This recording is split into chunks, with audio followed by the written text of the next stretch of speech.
Yo, what is good YouTube? It is your boy Make America Lit, back with another NBA 2K23 video. And in today's video, I have another top 10 video for you guys. In today's top 10 video, we have our third episode of the top 10 rarest builds in NBA 2K23. Now, if you haven't seen the first two videos that we have on the channel, I'll leave them for you guys down below so you guys can see what builds we already covered in this series. But anyway, let's get into the video. And also, please keep in mind that these builds aren't in any specific order. This is just the order that I'm going in. But with that being said, let's get into the video. Our first build is going to be the two-way face-up four. Now, this is a build, power forward build, obviously. A build that I actually really like.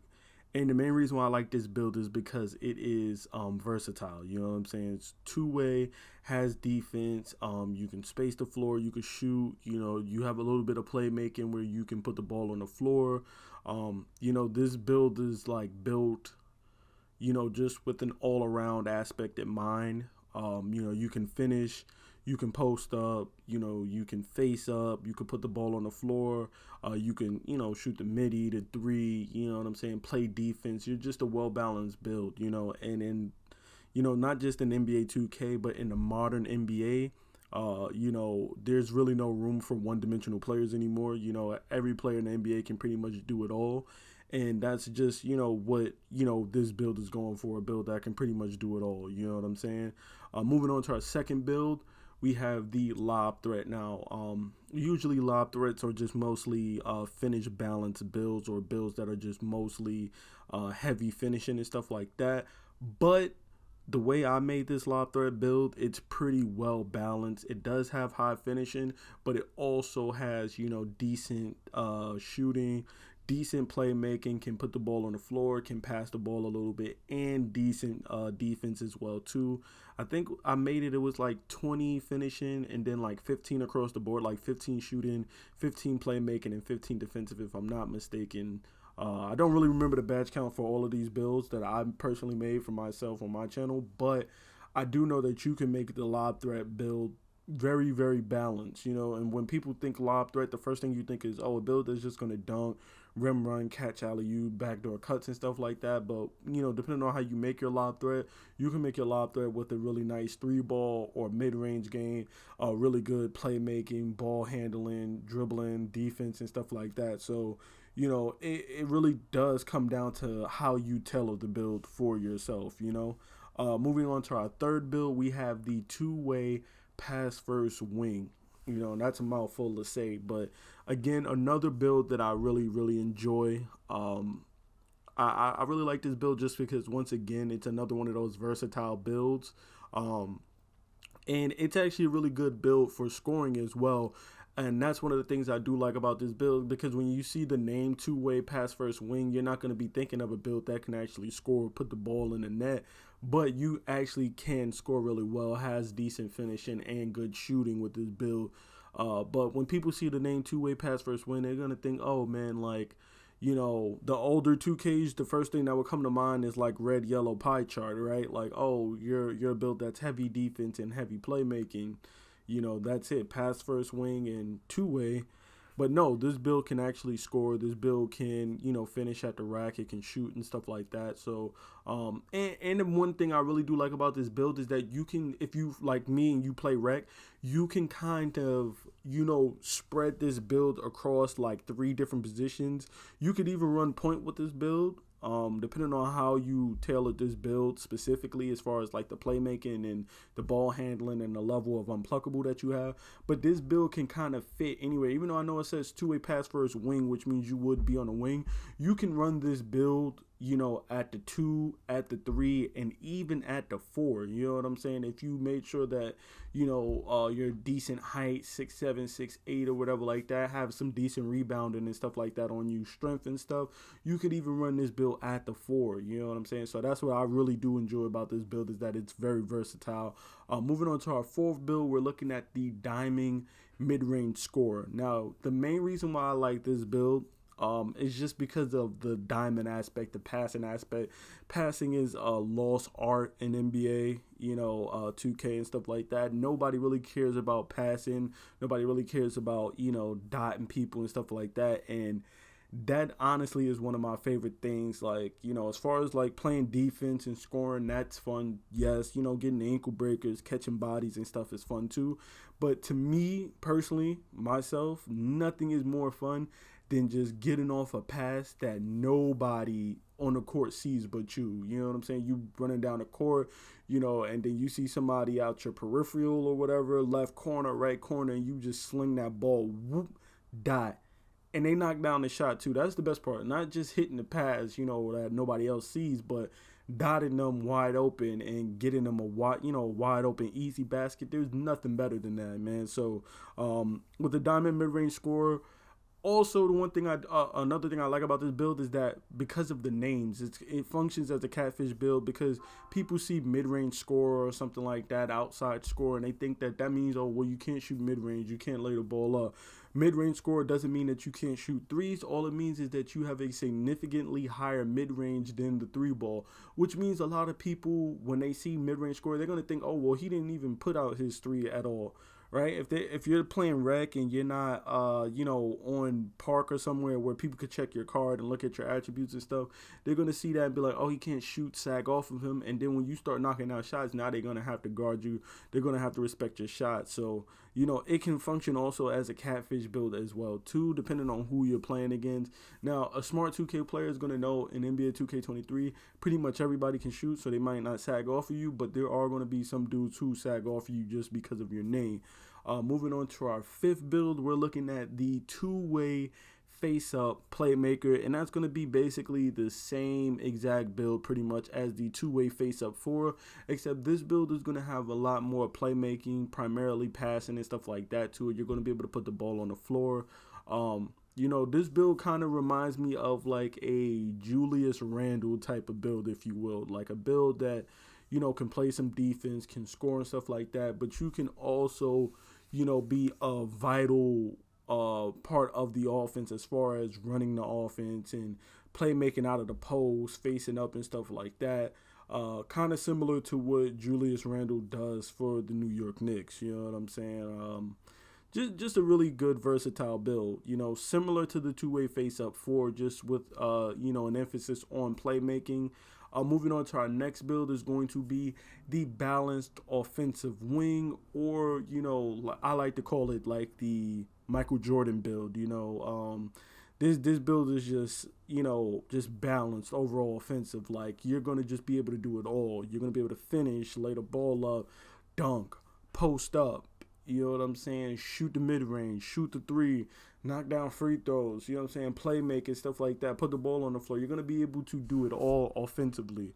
Now, obviously, you aren't going to be a powerhouse defensively like how Jordan was, but offensive-wise, you aren't going to have a hole in your game. You're going to be able to score at every aspect of the game. You know what I'm saying? All three levels, as well as being able to play make and, distribute the ball as well, too. So that's why I really like this build. This build, having a balanced offensive wing means that you would be able to fit at any position. You can even run point with this build if you really needed to. But this build, to me, works best at the 2 or the 3. Mostly at the 2, especially if you're oversized, you're guarding somebody that's 6'3", 6'2", or something like that, and you have your 6'5", 6'6" balanced offensive wing. You take them down low, you post them up, you work out of that post. It's going to be hard to stop, and then moving on to our next build, we have the Diamond 3-and-D 2 guard. Okay, the Diamond 3-and-D 2 guard, and this build is just, again, it goes back to the diamond mid-range scorer, right? Because I feel like this build, again, people really underrate the whole passing aspect of NBA 2K. And sorry for a second. People really underrate passing, And I like this build because even though it's a 3 and D 2 guard, the diamond aspect makes this one of those like secondary. It kind of functions as another rare build that we had in 2K, which is called the secondary ball handler. And that's what I really kind of think of this build as. Yeah, you're going to be a 3 and D 2 guard. You're not going to really be too crazy with the playmaking, but you're going to also be able to function as that secondary ball distributor when your point guard has a lock on him, or your point guard isn't able to, or just maybe you have a random as a PG and he's just not doing what he's supposed to do as the point guard. He's not running the offense and creating looks for the team. Guess what? You as a diamond 3 and D 2 guard will be able to make those passes. If he's not making those passes, threading those needles, dotting people in the corner and stuff like that, guess what? You're going to have the ability to do that as a diamond 3 and D 2 guard, and you're still going to be able to do your job as a 3 and D and space the floor and play defense and stuff like that. But just that added ability to be able to pass the ball is just very, very underrated, because I've tried trying to run, the offense with like a 3-level scorer, or, just a build that's just not a passing build. And yeah, sure, I'll get like 5, 6, 7, 8 assists and stuff like that, but I'll also end up with like 4 or 5 turnovers trying to make those passes because I'm on a build that can't really pass like that. But the diamond 3 and D 2 guard, you're going to be able to make those passes, and you're going to be able to make those passes without turning the ball over as much, so it really is an underrated build and just an underrated aspect of NBA 2K. I wish people focus more on like diamond and passing and stuff like that, but unfortunately it is what it is. Moving on to our 7th build, we're looking at the athletic finisher. Now, again, this is one of those builds that can function as another, catfish build, because when people think athletic finisher, back in the day, if you wanted to make an athletic finisher, you had to go full blue pie chart, straight finishing heavy only. Whereas in NBA 2K23, you kind of have the ability to kind of balance your build and tailor it, where you get the name athletic finisher, but then you're also knocking down, 3 balls and stuff like that, and putting the ball on the floor and stuff. So, people also have this misconception, oh, athletic finisher, oh, lob threat, oh, all you're going to be able to do is dunk the ball, catch the ball, dunk it, catch alley-oops. Like, nah, man, this build can actually, really bang. I look at the athletic finisher as like a Blake Griffin type of build, where it's like, yeah, Blake Griffin primarily just caught alley-oops and dunked the ball, but Blake Griffin could step out and hit a 15-footer, midi jump shot. He could post and toast you here and there with a little baby hook. You know what I'm saying? He could, grab a board and then come down the court and bring the ball up the court, lead a fast break. You know what I'm saying? Dot somebody here and there, put the ball on the floor. And he could also play some, decent defense, catching some blocks here and there, chase downs and stuff like that. So when people think athletic finisher, they like to just think one-dimensional, but this is far from a one-dimensional build. Moving on to our 9th build, we're looking at the two-way slashing point forward. Now, this is one of my favorite builds, me personally. I love the point forward builds just because the point forward builds, in my opinion, are kind of like the best, in my opinion, the best all-around builds. There are, some other builds that I would put in there as well too, but to me, if I go down like the top 10 best all-around builds, out of those top 10 builds, probably 6 out of the 10 of those are going to be point forward builds, because point forwards are just really well rounded builds. You know what I'm saying? The two-way slashing point forward, you have defense, you have playmaking, you have the ability to, finish at the rim, and then you also have the ability to space the floor and shoot the ball as well too, depending on how you tailor your build. Me personally, I made it with just a little bit of shooting, but you can adjust it to where you have more shooting.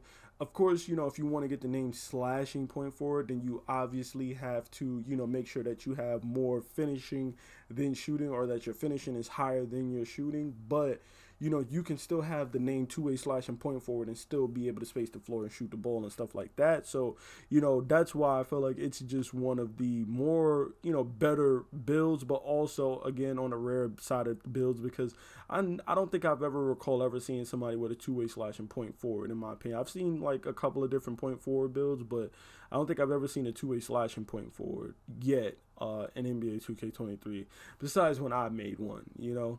And then finally, our 10th and final build on the top 10 rarest builds of NBA 2K23. And that's going to be, of course, a fan favorite build that we've all seen and heard of before. And it was, it's been like the staple rare build in like the last two NBA 2Ks, 2K22 and 2K21, and that is the jack of all trades build. Literally, the build that's supposed to be the most well balanced and stuff like that. Just it's supposed to be a jack of all trades, but the master of none. And I think that's like how the quote goes. There's more to that quote. I forgot the rest of it. It's like jack of all trades, master of none, but better than the master of one, or something like that. But it's basically just saying that you have a bunch of different skills. Okay, you're not the master of any one thing, but you're really good at a bunch of different things, and that's like just what the modern NBA pretty much embodies in today's NBA game. You want to be versatile and be good at pretty much everything. It is better to be good at 5 things, right? In the NBA, it's better to be good at 5 things than to be the absolute greatest at just one thing, and when you look at the best players to ever play in NBA, they were all great or really good at a multitude of things. They weren't just, I could shoot the best 3, but I can't defend, I can't pass, I can't dribble, I can't do. Like, you have to be able to be really good at other things too. You can't just, I'm really good at blocking shots, but that's it. Like, nah, you have to be good at, interior defense, perimeter defense, rebounding, a multitude of things. It's not just one thing, so the jack of all trades definitely falls under that as, again, a jack of all trades, the ability to do it all, finishing, playmaking, defense, you name it, you can do it all with these builds. So again, to go over the top 10 rarest builds in our episode 3, we have the two-way face-up 4, the lob threat, the two-way pass first wing, the diamond mid-range scorer, the two-way face-up playmaker, the balanced offensive wing, the diamond 3-and-D 2 guard, the athletic finisher, the two-way slashing point forward, and of course our last build, the jack of all trades. It's been your boy, Make America Lit. I'm out, guys. Peace.